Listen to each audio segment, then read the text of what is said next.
अभी मेक्सिको में क्या हुआ एग्जैक्टली? मेक्सिको में काफ़ी इंटरेस्टिंग ऑपरेशन रहा है। कोई बहुत बड़ा शायद उनका ड्रग डीलर या कार्टेल हेड कह सकते हैं। अच्छा। तो उसके अगेंस्ट ऑपरेशन हुआ है और मैक्सिकन फोर्सेस नहीं किया है, जो मैक्सिकन लॉ वो जो पुलिस या जो भी उनकी फोर्सेस होंगी। वही। बट हाँ। जब मैं पढ़ रहा था तो उसमें एक इंटरेस्टिंग चीज़ मुझे पता चली जो कि मुझे नहीं मालूम थी। For example US obviously claim करता है कि उनके यहाँ ड्रग्स जो आते हैं वो मैक्सिको के थ्रू आते हैं, जो कि I believe to quite a large extent true statement है। और तो इनफैक्ट काफ़ी प्रेशर है यूएस का मैक्सिको के ऊपर कि वो ड्रग को कंट्रोल करें। बट उसी में ये मुझे पता चला कि मैक्सिको ने एलिगेशन लगाया यूएस पे कि उनके यहाँ जो वेपन्स आते हैं मैक्सिको में, जो क्राइम होता है, जो वेपन्स जिनसे होता है वो यूएस से आते हैं। एक मिनट, यूएस से आते हैं वेपन्स? अच्छा। यस। तो उनका कहना है, इनफैक्ट ये शायद यूएस की ही पब्लिक जो गवर्नमेंट की वेबसाइट है उसमें this is a public information कि 75% और मोर देन 75% ऑफ जो गन्स जो जा रही हैं जिनसे क्राइम हो रहा है मैक्सिको में वो यूएस की हैं। इनफैक्ट मैक्सिको ने यूएस की किसी कंपनी है कोई स्मिथ एंड वेसन करके, उस पर केस उस पर केस भी फाइल किया हुआ है कि ये या तो हेल्प करते हैं या इग्नोर करते हैं या ओवरलुक करते हैं कि उनकी गन्स जो हैं क्राइम करने में इन्वॉल्व हैं। अब वो मैटर कोर्ट में है। बट ये वाला जो इनका जो जिसको कहते हैं मिलिट्री इंडस्ट्रियल कॉम्प्लेक्स है, ये शायद पहली बार आइजनहावर ने ड्वाइट आइजनहावर, वो यूएस के प्रेसिडेंट थे, उन्होंने वही 1953 से लेकर 61 तक तो अपने फेयरवेल एड्रेस जो होता है हाँ। उसमें उन्होंने बोला था मिलिट्री इंडस्ट्रियल कॉम्प्लेक्स बहुत स्ट्रांग हो चुकी है। और Dwight Eisenhower I believe general, कुछ जनरल भी थे, मतलब वो वर्ल्ड वॉर 2 में जो नॉर्मैंडी बीच में जो हुआ था, जो नहीं सेविंग प्राइवेट रायन में दिखा था, वो उन्होंने ही शायद से एक तरह से हेड किया था। तो पैटर्न कब था? पैटर्न भी सेम ही वर्ल्ड वॉर 2 में था, बट उसका शायद से कौन से एरिया, नॉर्थ अफ्रीका रीजन में उसका ज़्यादा एक्शन था। अच्छा, या कुछ। ओके। और प्लस ये ऑन ग्राउंड नहीं गए थे शायद, आइजनहावर मोर ऑफ कि मतलब अमेरिका में ही रहे थे। जनरल्स वैसे भी ऑन ग्राउंड नहीं जाते होंगे, वो तो पीछे से स्ट्रैटेजी बनाते होंगे। वही तो, वही जनरल थे ये। और पैटर्न का मे भी एक डेजिग्नेशन लो था क्योंकि तो ऑन ग्राउंड भी गए थे जितना वो मूवी में दिखाया गया था। राइट। हाँ, जो मूवी देखी थी। तो अगर किसी को मालूम होगा मिलिट्री इंडस्ट्रियल कॉम्प्लेक्स के बारे में तो ऑब्वियसली ड्वाइट आइजनहावर होंगे। वो प्रेसिडेंट भी थे और उसके पहले जनरल भी थे। और हम लोग नॉर्मली मॉडर्न अमेरिका पे ये एलिगेशन लगता है कि ये ऐसी कॉन्फ्लिक्ट्स में इन्वॉल्व रहते हैं या फिर प्रमोट करते हैं ताकि उनके वेपन्स बिकें। बट ये तो बात हो रही है वर्ल्ड वॉर के टाइम की, वर्ल्ड वॉर 2 के टाइम की। तो इसका मतलब ये जो इंडस्ट्री है या ये जो पीछे जो ग्रुप ऑफ कंपनीज हैं ये तब से एक्टिव हैं। इसको मिलिट्री इंडस्ट्रियल कॉम्प्लेक्स का मतलब क्या हुआ? मिलिट्री इंडस्ट्रियल कॉम्प्लेक्स का मतलब ये हुआ कि वहाँ की जो इंडस्ट्री है, जैसे एक होती ना कि आपने जो सुना होगा कंट्रीज होती हैं वो एग्रीकल्चर बेस्ड होती हैं कि या उसमें उनका जो इकोनॉमी होती है या तो डायरेक्टली एग्रीकल्चर वाली होती है या फिर उनसे रिलेटेड हो गई कि ट्रैक्टर बन रहे हैं, फर्टिलाइज़र बन रहे हैं। वहाँ का मतलब ये होगा मिलिट्री इंडस्ट्रियल कॉम्प्लेक्स है कि वहाँ पर ऐसी इंडस्ट्री जो मिलिट्री के अराउंड ही रिवॉल्व करती है। तो कोई ना कोई सेल्फिश बेनिफिट होता है कि कंपनीज़ का कि वो मिलिट्री स्ट्रॉन्ग रहे, वेपन्स बिकते रहे, ताकि उनका डायरेक्टली इनडायरेक्टली कहीं ना कहीं से प्रमोशन हो, जैसे मतलब फ़ायदा हुआ। जैसे जनरल इलेक्ट्रॉनिक्स है, वो ऐसा लगेगा कि उनका मिलिट्री से क्या रिलेशन है, एक्सेप्ट कि जो भी आर्मी में जो इलेक्ट्रॉनिक्स का काम होता है वो उनकी डायरेक्टली उन्हीं कंपनी से ही खर्चा पानी मतलब उनसे ही लेते हैं। तो जितनी मिलिट्री स्ट्रांग रहेगी उतना ही उनके लिए कंज्यूमर बड़ा रहेगा। तो इसको कहते हैं मिलिट्री इंडस्ट्रियल कॉम्प्लेक्स। अब ऐसी इंडस्ट्रीज़ का जब डिपेंडेंसेस बहुत ज़्यादा होता है आर्मी के स्ट्रांग होने पर। In fact you would think about, जिसको नहीं मालूम है या जैसे पुणे मुझे पहले नहीं मालूम था, मुझे लगा कोई कंपनी अगर वेपन्स बना रही है तो इसमें गलत क्या है। हर कंट्री को अपने आप को डिफेंड करने के लिए वेपन्स चाहिए। और अगर एक कंपनी वेपन्स बना रही है, जैसे इंडिया में भी बात होती है कि हम काफ़ी वेपन्स बाहर से लेते हैं तो हम लोग खुद डेवलप करें weapons, and I would say there is nothing wrong with it. China भी करता है, हर कंट्री करता है। देन ये, लेकिन वहाँ पे जब military industrial complex word use हुआ तो वो थोड़ा नेगेटिव कॉनोटेशन था, because everyone started to think about it कि क्या हम सिर्फ डिफेंस के लिए ही अपने वेपन्स बना रहे हैं। ऐसा तो नहीं कि हम वेपन्स, जो कंपनीज वेपन्स बना रही हैं उनका प्रॉफिट बढ़े इस वजह से हम वॉर कर रहे हैं या करवा रहे हैं। आई गेस इसका मतलब ये था, मिलिट्री इंडस्ट्रियल कॉम्प्लेक्स का मतलब ये हुआ कि वो कंपनीज इतनी पावरफुल हैं कि वो पॉलिटिशियंस को और गवर्नमेंट्स को इन्फ्लुएंस करती हैं कि कॉन्फ्लिक्ट बनी रहे, क्योंकि अगर कॉन्फ्लिक्ट नहीं होगी तो उनका प्रॉफिट डाउन होगा। तो मेरी हल्की सी, पहले मैं भी इस ओपिनियन को स्ट्रेट फॉरवर्डली मानता था जो इन्होंने, मैं ड्वाइट आइजनहावर का वाला बता रहा हूँ। अब मेरी हल्की से, कुछ टाइम से हल्की सी कॉन्ट्रेरी अप्रोच है। ये मुझे थोड़ी सिंपलिस्टिक लगती है कि आपको एक कोई सीक्रेट ग्रुप ऑफ पीपल हैं, वो मिलिट्री वाले, वही basically ensure, it's like narrative हो गया America is a peace loving nation. वो तो भाई बस सुख शांति चाहता है, वो बस कुछ ईवल वेपन मैन्युफैक्चरर्स हैं, वो पूरी दुनिया में कॉन्फ्लिक्ट चाहते हैं, लेकिन वैसे अमेरिका वाले कभी कॉन्फ्लिक्ट नहीं चाहते हैं। That's not really a reality. तो हम लोग को आर्मी, यूएस आर्मी का मालूम हो जाता है सिंस वर्ल्ड वॉर 2 वाला, थोड़ा वर्ल्ड वॉर 1 का मालूम होता है, बट वर्ल्ड वॉर 2 का मालूम होता है। थिंक अबाउट इट कि अमेरिका पहले भी कॉन्फ्लिक्ट्स में इन्वॉल्व होता था, और फालतू वाली कॉन्फ्लिक्ट्स में इन्वॉल्व होता था। तो एक है 1898 में हुई थी स्पेनिश अमेरिकन वॉर 1898 में। एक मिनट, 1898 की स्पेनिश सिविल वॉर हुई थी? सिविल वॉर नहीं, स्पेन और यूएस के बीच में वॉर हुई थी। स्पेन और यूएस के बीच में वॉर हुई हाँ। थी? अच्छा, तो उस पर क्या है, मूवी है? नहीं, मूवी नहीं है, मतलब मैं इंसिडेंट बता रहा हूँ कि दैट वो एक्चुअली में हुई थी। तो वो उसका चलता है कि उसमें येलो जर्नलिज्म इन्वॉल्व थी, एज इन कि यूएस की जो पेपर्स थे, न्यूज़पेपर थे, उन्होंने थोड़ा झूठ बोला था ताकि यूएसए कॉन्फ्लिक्ट में आ पाए। राइट, बेसिकली प्रोपेगेंडा जैसे होता है कि आप जो फैक्ट नहीं है उसको, या तो जो फैक्ट्स नहीं है आप उसको फैक्ट्स बताओ, या फिर बहुत एग्जैजरेट कर दो।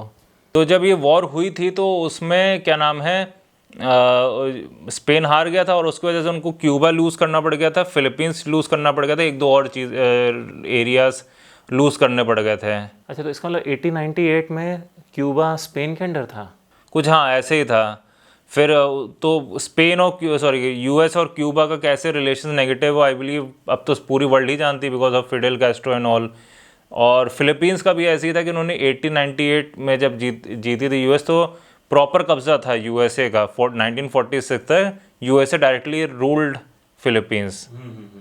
तो मतलब तो आप देख सकते हैं कि 1898 से ही इतना पुरानी चीज़ है कि तब से मतलब यूएस को आदत है फालतू में वॉर में घुसने की, झूठ बोलने की। तो ये मिलिट्री इंडस्ट्री और ये उसका पोस्ट। तो इसका मतलब बहुत पहले से मिलिट्री इंडस्ट्रियल कॉम्प्लेक्स है, वर्ल्ड वॉर 2 के बाद नहीं शुरू हुआ है। हाँ। It's not you are saying कि मिलिट्री इंडस्ट्रियल कॉम्प्लेक्स नहीं है। उस पे भी मैं आऊँगा। एक तो पहली मिथ जो हम लोग लगती है वर्ल्ड वॉर 2 के बाद बनी है, तो वो सही नहीं है। पहले भी यूएस, ये तो नहीं, वो तो वर्ल्ड वॉर 2 के टाइम बोला था। ये कोई नहीं कह रहा है कि यूएस तब खराब होना शुरू हुआ है। तो हाँ, ये कोल्ड वॉर इनफैक्ट उसके पहले कोई इस तरह से सोचता नहीं था। सो यू वुड थिंक कि आइजनहावर ने पहली बार सॉर्ट ऑफ सीक्रेट रिवील किया। अब जिस तरह की पॉलिटिक्स हर जगह ही नेगेटिव पॉलिटिक्स है, तो जैसे इंडिया के टर्म्स में उसको एंटी नेशनल बोलो या उसको एंटी अमेरिकन बोलो, तो उसको कह दिया जा सकता है कि अरे इसने ये कैसी चीज़ बोल दी। बट आई बिलीव उस आइजनहावर को लगा होगा कि ये चीज़ मुझे पब्लिक को बतानी चाहिए कि दिस इज़ अ थिंग।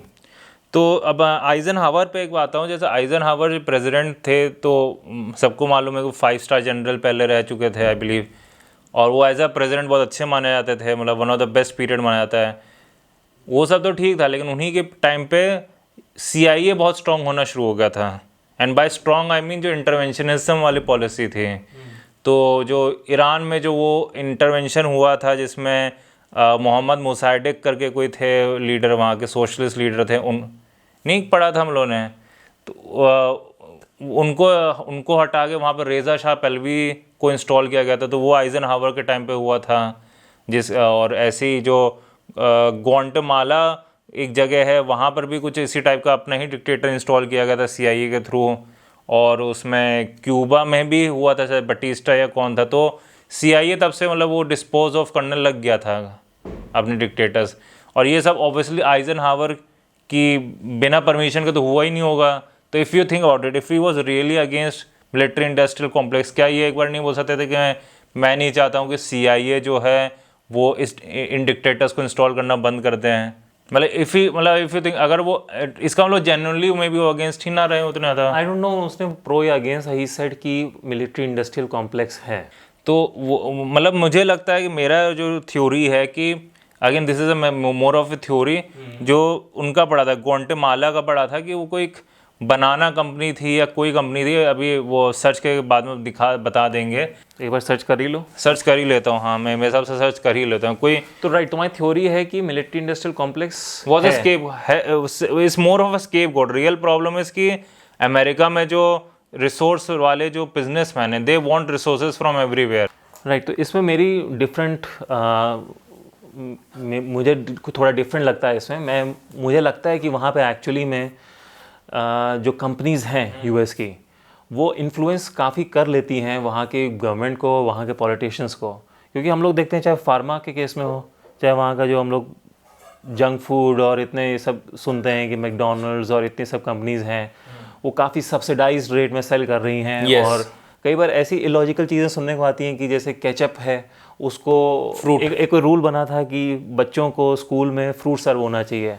तो वहाँ पे क्योंकि कोई फास्ट फूड कंपनी थी जो सर्व कर रही थी खाना, तो उन्होंने कहा कि जो केचप इसमें है वो टोमेटो से बनता है, तो वो एक तरह से सर्विंग ऑफ फ्रूट हो गया।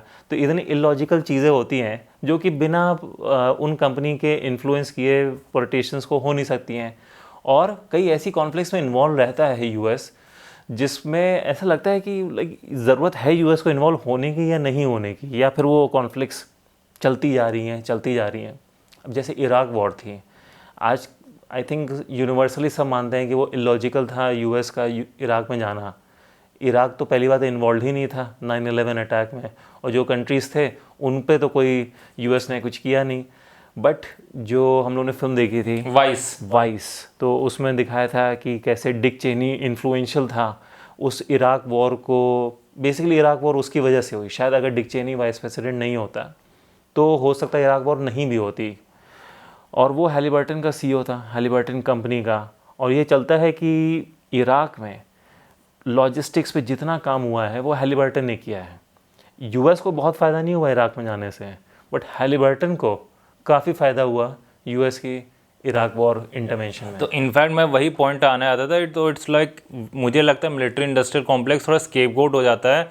इट्स मोर ऑफ कि यूएस की कॉपरेशंस इतनी स्ट्रांग है कि वो यूएस को इन्वॉल्व कर देती वॉर में जाने पे। तो नहीं, तो जो कंपनीज जो स्ट्रांग हैं, तो वही तो पॉइंट है कि कंपनीज ही इन्फ्लुएंस कर रही हैं गवर्नमेंट को।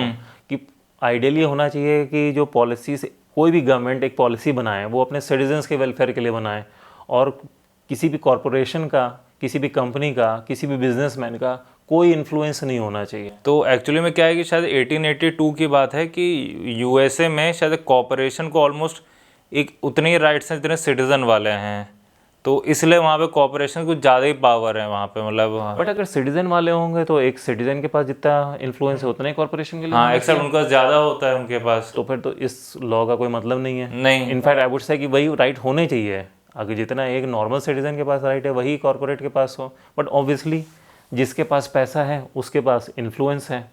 इनफैक्ट वहाँ पे एक पॉलिटिशियन है बर्नी सैंडर्स, तो उनका रहता है कि जितनी भी डोनेशन ये देते हैं उनको उसको लिमिट कर दो। सही बात है। जो डोनेशन जो वहाँ पे जब भी पॉलिटिशियन कोई इलेक्शन लड़ता है, बियॉन्ड द फैक्ट कि कौन कितना चार्मिंग है और कितना कनेक्ट बना पा रहा है पब्लिक से, कितनी उसने फंडिंग रेस की है, क्योंकि उसका बहुत बड़ा इन्फ्लुएंस होता है, बहुत बड़ा फैक्टर होता है कि वो जीतेगा या हारेगा। It is very much possible कि कोई बहुत चार्मिंग कैंडिडेट हो, पॉलिटिशियन हो, बट उसके पीछे फंडिंग नहीं है, उसको बिजनेसमैन सपोर्ट नहीं करते हैं। चांसेस आर कि वो उतनी रैली नहीं कर पाएगा उतने, और तरह से मीडिया को जो इन्फ्लुएंस वो लोग करते हैं वो नहीं कर पाएगा, and he might lose. And it is possible कि दूसरा पर्सन है जो मे बी थोड़ा सा कम चार्मिंग है, मे बी उतना नॉलेजेबल भी नहीं है, बट अगर उसके पीछे बहुत सारी फंडिंग है तो वो इन्फ्लुएंस कर सकता है। एक्चुअली तो क्या अमेरिका का इनहेरेंटली मतलब उनका वो डीएनए ही कैपिटलिस्ट वाला, मतलब अल्ट्रा कैपिटलिस्ट। तो हम लोग जो नहीं सुनते हैं कि बीच में एक आया था न्यू डील, एक आया था फ्रैंकलिन डेलानो रूजवेल्ट के टाइम पे, और फिर थोड़ा और वेलफेयर इंक्रीज हुआ था। तो that was like counter to typical US. ये यूएस के लिए नॉर्मल नहीं था, वो तो थोड़ा कोल्ड वॉर का प्रेशर था, इसलिए यूएस को मजबूरन थोड़ा सोशलिस्ट होना पड़ा था। वरना उसके पहले अगर पढ़ा होगा गिल्डेड एज एक चीज़ होती है, बेसिकली वही जो 20s में थी ना। नहीं वो थी नहीं 20s में नहीं थी, वो थी 1890s में या ऐसी कुछ थी वो। अच्छा, उसको कहते हैं। हाँ, गिल्डेड एज। हाँ, तो मतलब उसमें अल्ट्रा मतलब टू मच कैपिटलिज्म वाली चीज़ थी, जो हद से ज़्यादा मतलब कैपिटलिज्म होती है वो हो गया था उसमें, कि नेक्स्ट लेवल इनकम इनक्वालिटी हो गई थी। तो वो that was natural for USA thing. इनके लिए ये सोशलिस्ट होना, वेलफेयर होना, वो उनके लिए नेचुरल नहीं है यूएस के लिए। तो बर्नी सैंडर्स की बातें सही लगेंगी, लेकिन बात ये है कि वो यूएस में है।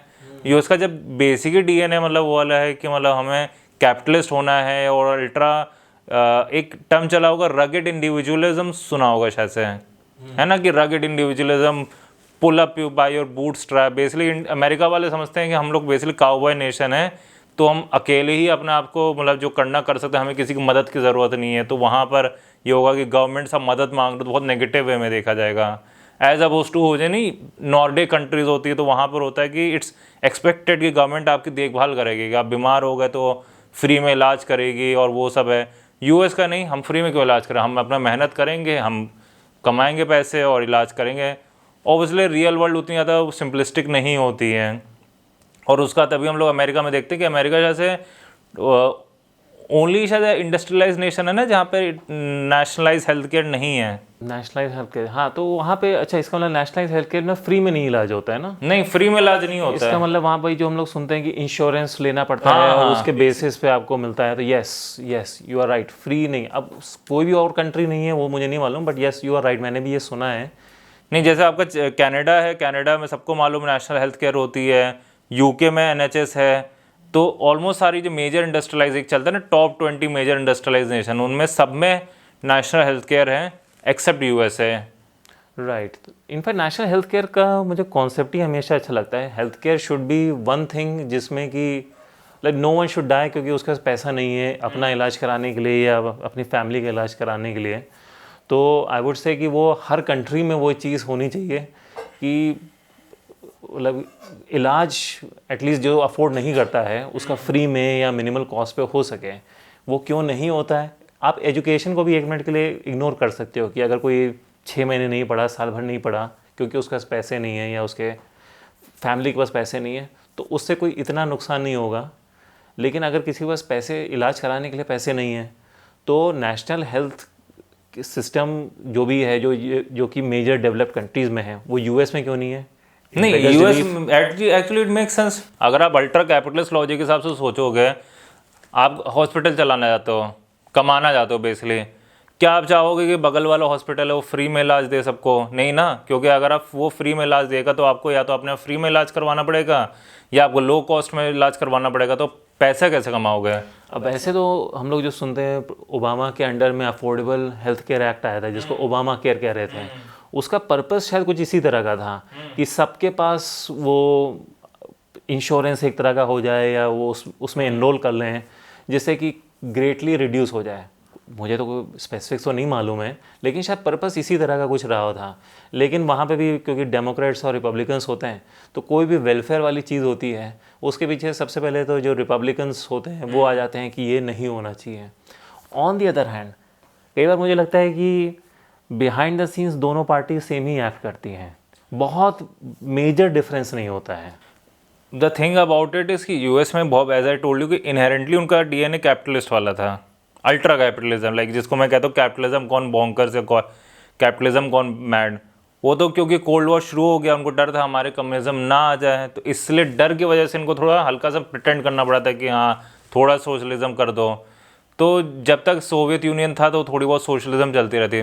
जैसे सोवियत यूनियन चला गया, उनको बोला कि अब हमारे थोड़ी ना कम्युनिज्म आ सकती है, तो फिर आ गए अपने, ठीक है अब हम अपना असली डीएनए रूप दिखाएंगे।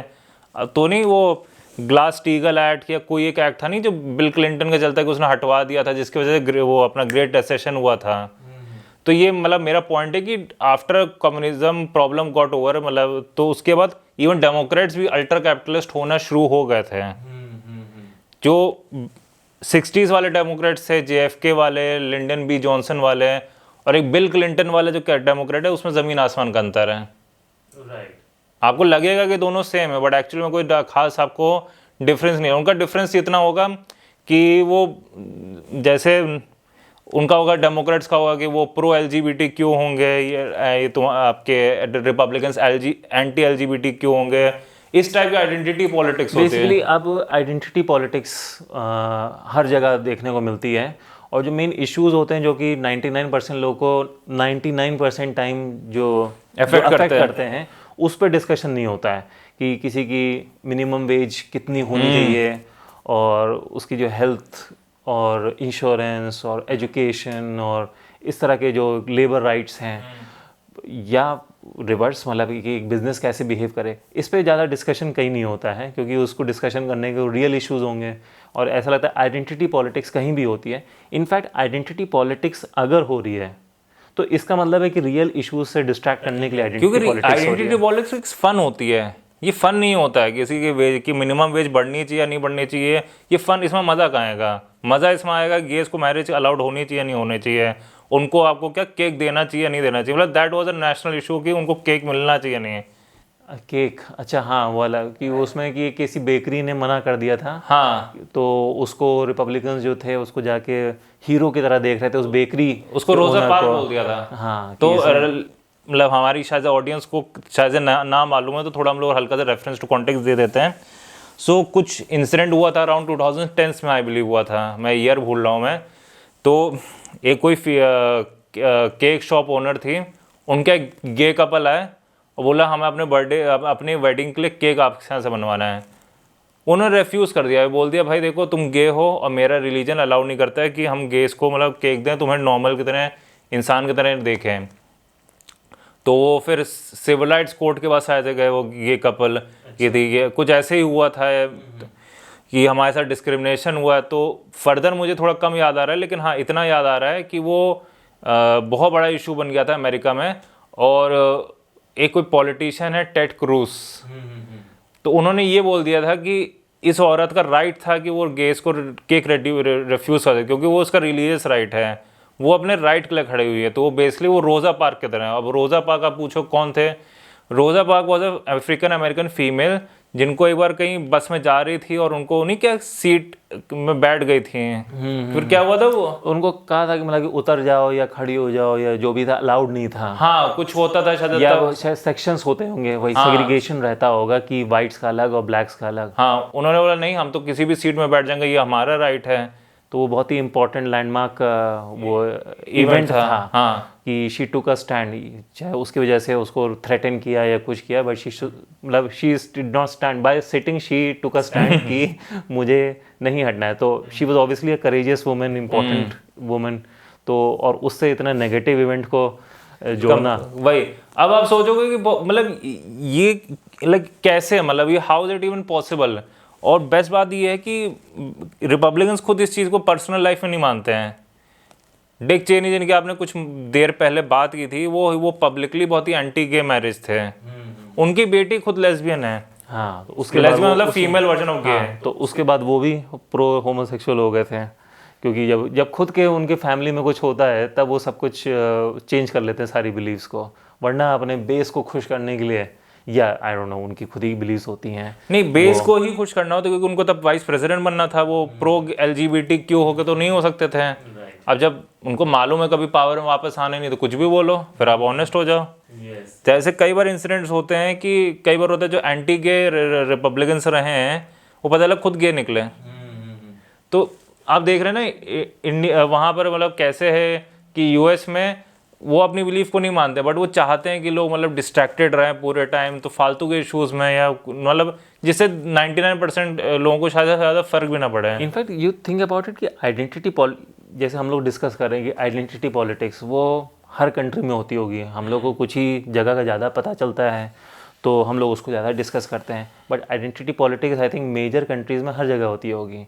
और ये भी वही जो हम लोग कंक्लूजन में आ रहे थे कि आइडेंटिटी पॉलिटिक्स से किसी का फ़ायदा कुछ नहीं होता है, it is basically a distraction, and yet लोग डिस्ट्रैक्ट हो जाते हैं, क्योंकि आई डोंट नो वो एक हमारे अंदर वो एक अस वर्सेस देम वाली फीलिंग। हाँ कि यस कि वो हमारे कुछ एनिमी, हमारी जो लाइफ में ख़राब हो रहा है वो उसकी वजह से हो रहा है, वो फिर किसी भी ग्रुप को, रिलीजन को, कास्ट को, वो चाहे आउटसाइडर्स हों, डिफरेंट कंट्री में डिफरेंट हो सकता है, बट वो आइडेंटिटी बड़ी इंपॉर्टेंट होती है कि हम सुपीरियर हैं, वो इन्फीरियर हैं, और वो आके हमें हर्ट करेंगे, मार देंगे, हमारी वे ऑफ लाइफ को ख़त्म कर देंगे। और ये चीज़ उनमें ज़्यादा होती है जो कि वहाँ पे देखा कि जो बाकी दूसरे लोगों से मिलते नहीं हैं, वहाँ पे बेसिकली जो बड़े शहर में लोग होते हैं, कहा जाता है कि थोड़े ज़्यादा लिबरल होते हैं इन जनरल, क्योंकि वो डिफरेंट लोगों से, डिफरेंट वॉक्स ऑफ लाइफ से लोगों से मिलते हैं, वो चाहे जॉब में हो चाहे स्कूल में हो, और जहाँ बहुत ही होमोजेनस होते हैं कि यहाँ पे सिर्फ एक तरह के लोग रहते हैं छोटे शहरों में, वहाँ पे ये फंडामेंटलिज्म ऐसा लगता है कि ज़्यादा हो जाता है कि जहाँ पे होमोजेनस हैं, जहाँ पे सिर्फ एक तरह के लोग हैं। इनफैक्ट इसीलिए जो कई कंट्रीज़ रहे हैं पॉजिटिव, उन्होंने इंश्योर किया है कि अगर हमारे यहाँ तरह तरह के लोग आएँ तो वो अलग अलग अपनी जगह बना के ना करें कि हाँ, गेटो तो नॉर्मली हो जाता है कि पुअर, मान लो पुअर नहीं भी हैं हाँ, बट तो भी मिक्स्ड उसमें रहें, ताकि सबको एक दूसरे के कल्चर के मालूम हो, ताकि कोई भड़का ना सके, देखो वो उस कंट्री से आया है और उसकी जो बिलीव्स हैं बहुत ही ख़राब हैं, या वो दूसरी कम्युनिटी का है, या वो दूसरे रेस का है, दूसरे रिलीजन का है, तो वो अदर्स हैं तो मैं हर्ट करना चाहते हैं। क्योंकि जब बात करो किसी से तो लगता है कि कॉमन चीज़ें ज़्यादा हैं, 99% of people are good, but जब आप किसी से बात ही नहीं करते हो तो ऐसा लगता है वो आइडेंटिटी पॉलिटिक्स में ज़्यादा आपका विश्वास हो जाता है। मेरा हल्का सा उसमें कॉन्ट्री अप्रोच है। इट्स नॉट कि अबाउट कि मिक्स्ड है, यानी कई बार होता है मिक्स्ड कम्युनिटीज़ में भी कई बार फाइट्स होती हैं। इनफैक्ट कई बार नहीं सुनते हैं कि जब रेशियल कॉन्फ्लिक्ट हो रहा है या, तो इसका मतलब वो आसपास ही कम्युनिटीज़ रहती होंगे तभी मारपीट कर पा रहे हैं एक दूसरे का। अलग दूर दूर हो तो मारपीट कैसे करेंगे? मुझे लगता है इकोनॉमिक रीज़न होता होगा। कई बार होता है अगर आपकी नौकरी चली गई तो आप रीज़न पूछोगे ना क्यों चली गए, तो कोई आपको रीज़न बताए कि देखो एक्चुअली में ऑटोमेशन आ रहा है इसलिए तुम्हारी नौकरी जा रही है, वो बोरिंग है। सिंपलिस्टिक क्या है, बोल दो अरे हाँ तुम्हारे कंट्रीज में ना क्या नाम है मैक्सिकन्स आ रहे हैं और इंडियंस आ रहे हैं, ये सब तुम्हारे एक्चुअली में जॉब छीन रहे हैं। तो वहाँ होता है जब, अगर याद हो पहले इतनी ज़्यादा हम लोग को न्यूज़ नहीं आती थी यूएस में कि बहुत ज़्यादा ये एंटी माइग्रेंट वाली कि पॉलिटिक्स वैसा हो रहा है। I am sure anti migrant लोग रहे होंगे तब 2000s में, उतनी उस बेसिस पे पॉलिटिक्स नहीं होती थी कि जॉर्ज बुश उस बेसिस पे कर रहा हो। बट मुझे लगता है 2010s में जब ऑटोमेशन बढ़ना शुरू हो गया था और लोगों की जॉब जाना शुरू हो गई थी, स्पेशली इंडस्ट्रियलाइज एरिया होता है, तो आप उनको कैसे आप बताओ कि भाई तुम्हारी जॉब कैसी गई, तुम्हारी ऑटोमेशन वजह से गई, तुम्हारी चाइना में चले गई, तो उसको कुछ तो रीज़न बताना पड़ेगा। तो आपने बोल दिया भाई मैक्सिकन्स आ रहे तुम्हारी जॉब ले गए, तो वहाँ से मुझे लगता है ये फ्यूल होना स्टार्ट हुआ था जो रेशियल कॉन्फ्लिक्ट है या मतलब रेशियल वाली फीलिंग है। नहीं, तो मेरा जो मतलब था कि जब साथ में लोग रहते हैं या मिलते हैं तो उसकी वजह से आपको कोई, no one can make a fool out of you. आप अगर कोई रेसिस्ट है या वो कहता है कि मैं एंटी दिस रिलीजन हूँ, anti this community, anti this caste हूँ, तो ऑनेस्टली तुम वो रेसिस्ट हो, बट तुम्हें कोई फूल नहीं करेगा कि देखो वो जो आउटसाइडर्स हैं तुम्हें ये हर्ट कर सकते हैं। तभी जैसे जितने भी बड़े सिटीज़ होते हैं जैसे न्यूयॉर्क है, तो वहाँ पे जो वाइट्स होंगे वो मैक्सिकन से भी मिल रहे हैं, वो इंडियन से भी मिल रहे हैं, वो अरब से भी मिल रहे हैं। अब उसके बाद भी किसी को रेसिज्म करना है then he is a racist, but उसको दूसरे का पॉइंट ऑफ व्यू मालूम है क्योंकि वो उसके साथ काम करता है। क्योंकि जब किसी से मिलो ही नहीं तो उसका पॉइंट ऑफ व्यू ही नहीं पता चलता है। जैसे तुमने अफ्रीकन्स और वाइट्स का दिया, या इंडिया में रिलीजन बेस्ड कई बार हो जाता है या कास्ट बेस्ड हो जाता है, तो no one is making a fool of them, they know the other person, and if they choose to be anti that community, anti that, वो अलग चीज़ हो गई। बट एटलीस्ट अगर कॉन्वर्सेशन होता है, जैसे सिंगापुर का तुमने ही मुझे बताया था, सिंगापुर में अलग अलग कंट्री से लोग पहुंचे थे और बहुत चांसेस और जिनका कल्चर डिफरेंट था, कोई इंडिया से पहुंचा, कोई मलेशिया से पहुंचा, कोई चाइना से पहुंचा। जैसे मैं कहूँगा जैसे India, Bangladesh, Pakistan, even though relations strain रहते हैं, बट हमारे कल्चर में कुछ सिमिलरिटी है क्योंकि शेयर्ड हेरिटेज है। बट इंडिया और चाइना के कल्चर में कोई सिमिलरिटी नहीं है, इंडिया मलेशिया के कल्चर में कोई सिमिलरिटी नहीं है।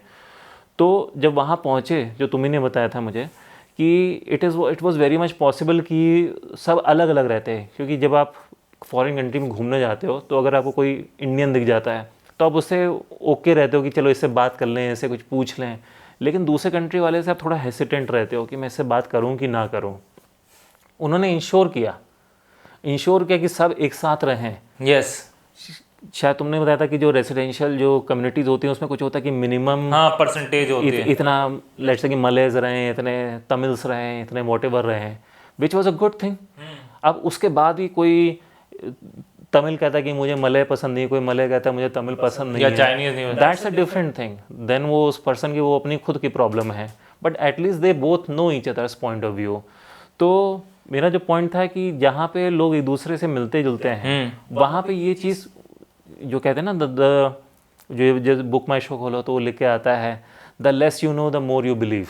तो बिलीव मत करो, लाइक खुद अपना टेस्ट कर लो कि करना है कि नहीं करना है। तो वही आइडेंटिटी पॉलिटिक्स पे हम लोग जैसे बात कर रहे थे, तो आइडेंटिटी पॉलिटिक्स डिस्ट्रैक्ट करने के लिए होती है, एंड इट सीम्स सरप्राइजिंग कि लोग इतना रेडी होते हैं डिस्ट्रैक्ट होने के लिए।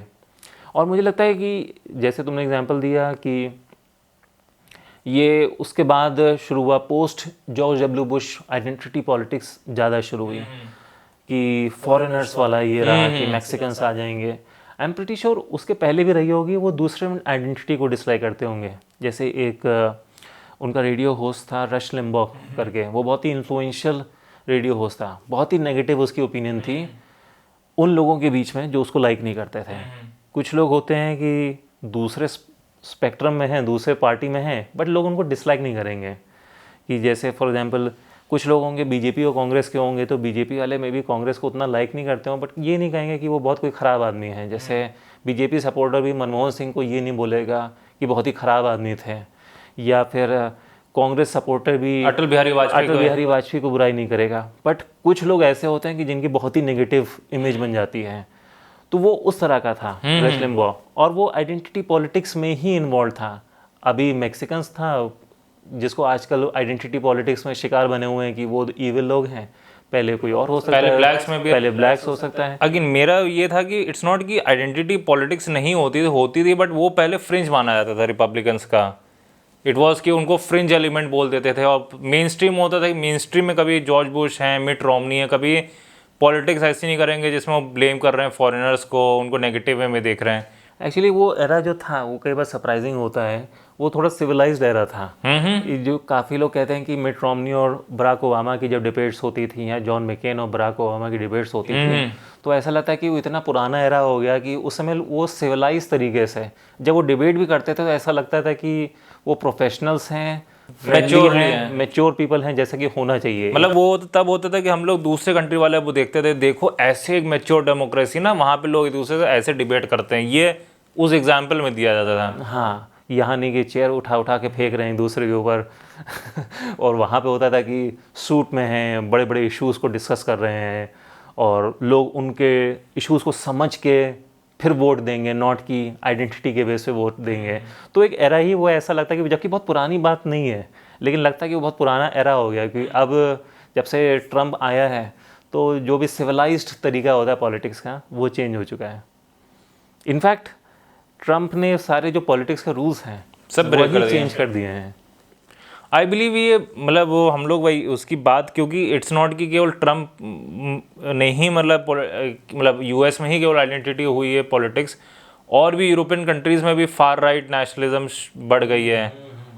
तो अगेन आप एक मिनट के लिए बोल सकते हो कि यूएस एक्सेप्शन है, बाकियों में नहीं, बट हर कंट्री में हो रहा था। उसका एक रीज़न ही वही है कि मतलब आई बिलीव ये डीपर रीज़न है जिसके बारे में लोग कम बात करते हैं, कि एक तो वही हमारी जो ऑटोमेशन है वो जॉब्स ले रही है, जिसकी वजह से लोगों में जॉब इनसिक्योरिटी बढ़ गई है, प्लस पॉपुलेशन बढ़ती जा रही है, उस हिसाब से रिसोर्सेज कम हो गए हैं। तो maybe there are more deeper meanings behind. एक रीज़न ये भी है कि कई वेस्टर्न कंट्रीज़ दूसरे कंट्रीज़ में इंटरफेयर करने की आदत है बहुत। वो जो कलोनियलिज्म का हैंगओवर है, ऐसा लगता है कि उतना गया नहीं है और बढ़ गया। इनफैक्ट कई लोग कहते हैं कि why was America not a colonial country, और कई उस तरह से देखते हैं कि we should have been colonial. कई अमेरिकन वो फ्रिंज वाले रहे हैं कि उनका कि इंग्लैंड ने, फ्रांस ने और डच ने कलोनियलिज्म किया, हमने क्यों नहीं किया, हमें भी करना चाहिए था।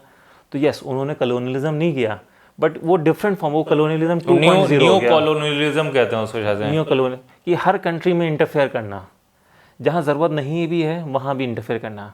कुछ जगह ज़रूरत होती भी है, जैसे कभी भी इंडिया पाकिस्तान की लड़ाई होती है तो दोनों कंट्रीज ही यूएस के पास जाते हैं कि मीडिएट करो। मीडिएट करना अलग चीज़ है। मीडिएट यूएस मीडिएट भी तभी करेगा जब कोई इन्फ्लुएंस होगा, कि कुछ इन्फ्लुएंस इंडिया पे है, कुछ इन्फ्लुएंस पाकिस्तान पे है, तभी दोनों कंट्रीज बात सुनेंगे।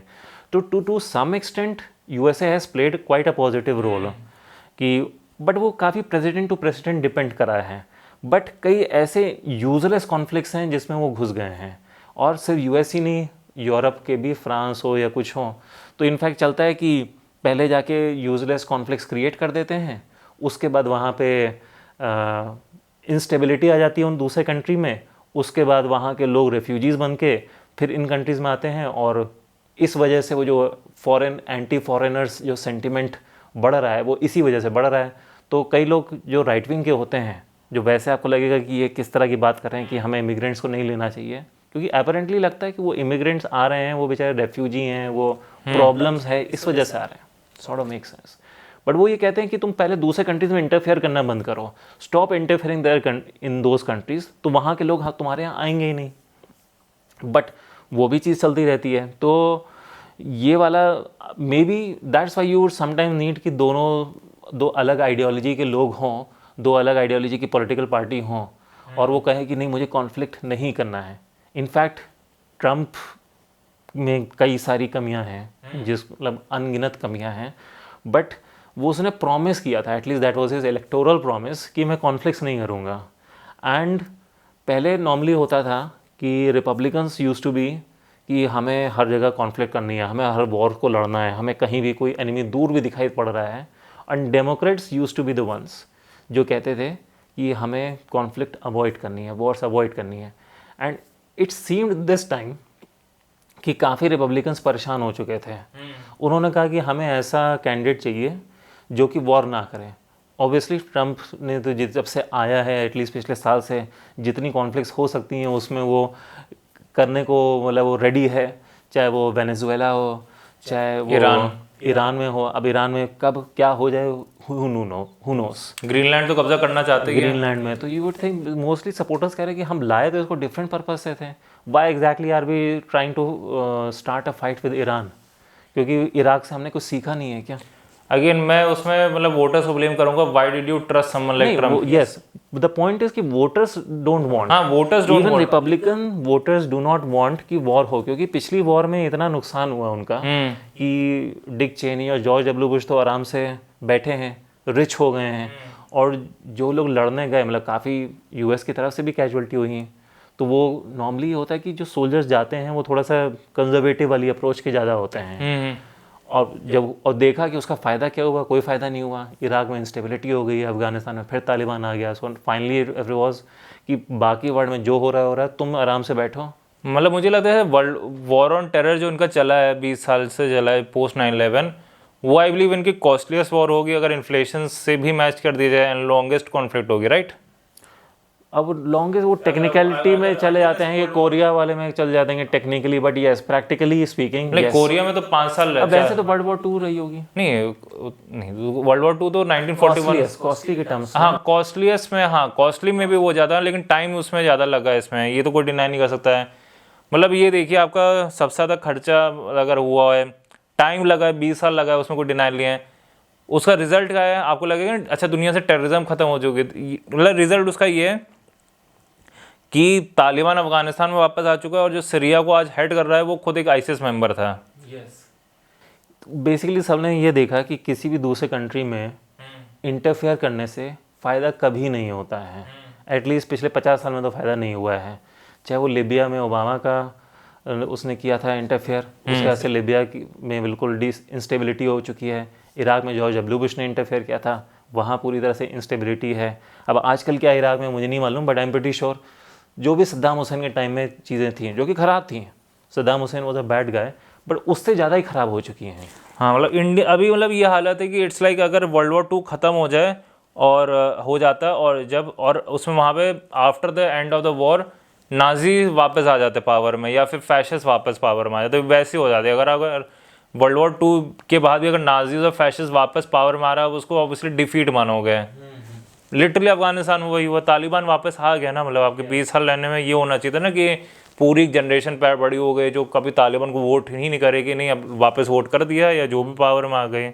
तो इतना तो उनका यूजलेस प्लानिंग रही। तो वही था ना कि एक्चुअली उनकी कोई वो नहीं थी, कभी नेशन बिल्डिंग करने गए थे, बट उसमें उनकी कभी इंटेंशन नहीं था कि प्रॉपर नेशन बिल्डिंग करनी। जैसे कोई उन लोगों को एक फ्लाईओवर बनाना था, फ्लाईओवर या हाईवे टाइप का बनाना था, तो उसमें वो था कि उसके थ्रू अफगानिस्तान में कनेक्शन बहुत अच्छा हो जाता है। अफगानिस्तान में बनाना था, यस 2001 या 2 में स्टार्ट हुआ था प्रोजेक्ट, उसमें काफ़ी कंट्रीज इन्वॉल्व थी इंक्लूडिंग जापान।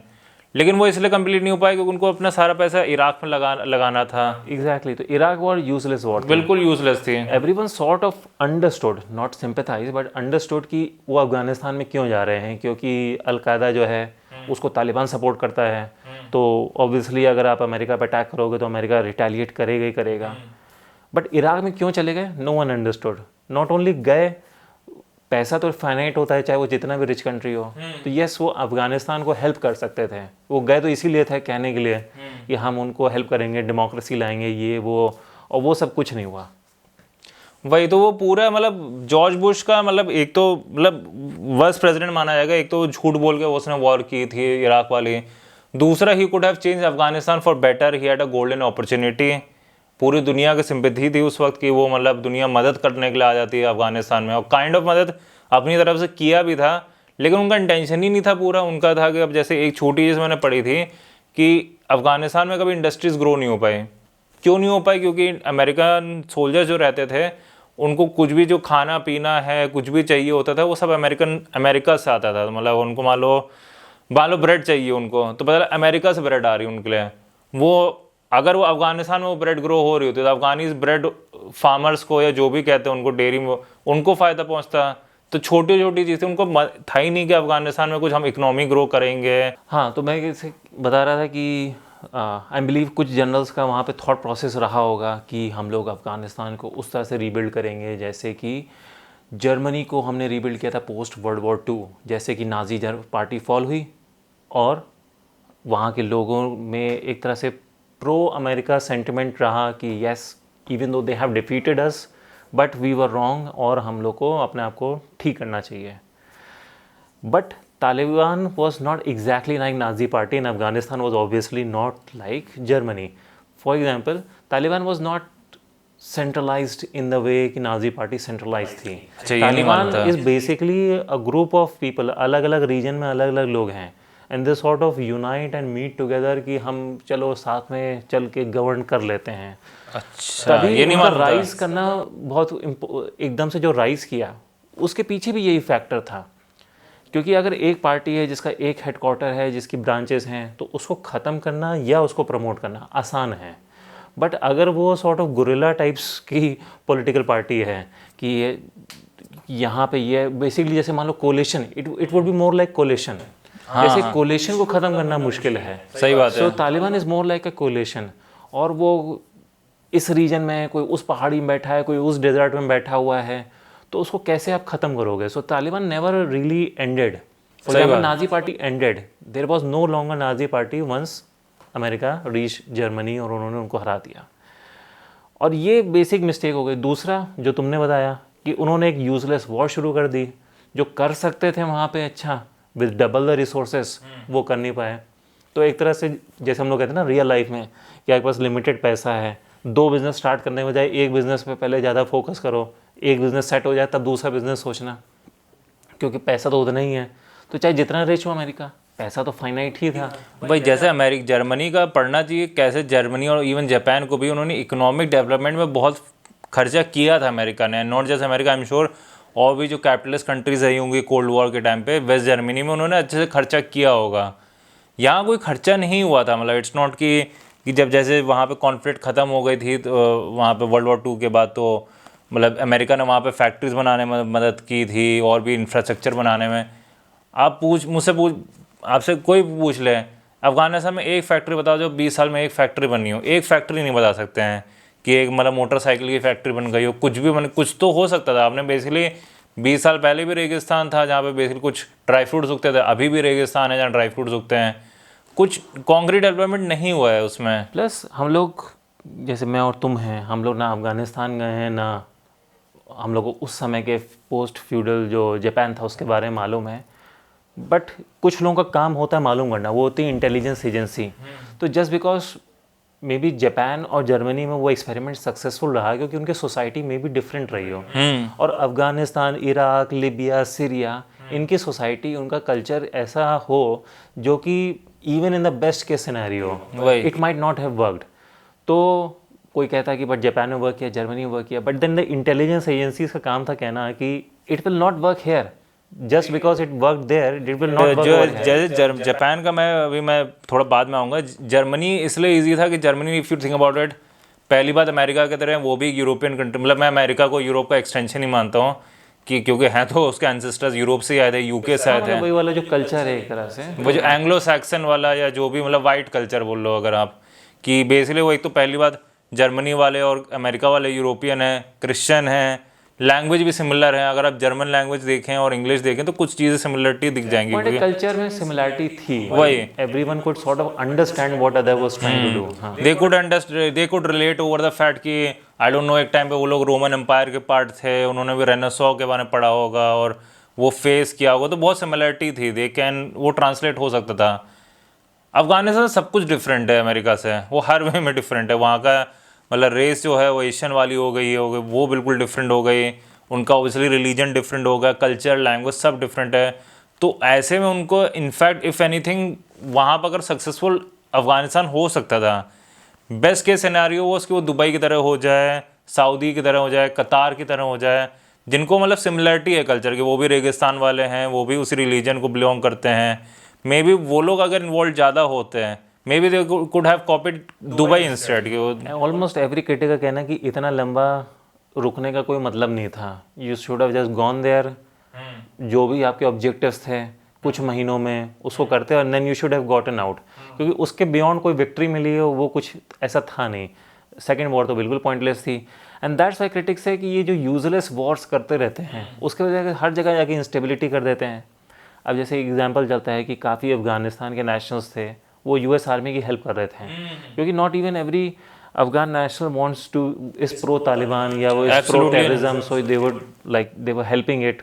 अब उन फॉर वन रीज़न और another they were helping US army and they were promised कि हम तुम्हें ले जाएंगे अमेरिका, क्योंकि अगर हम तुम्हें छोड़ देंगे तो then it will be unsafe for you and your families, except America did not do that. अब वो जितने वो लोग थे जिन्होंने अपनी जान को जोखिम में डाल के अमेरिका की हेल्प की थी, जो अमेरिका ने प्रॉमिस किया था कि हम तुम्हें हेल्प करेंगे, वो बेचारे वहीं फंस गए हैं।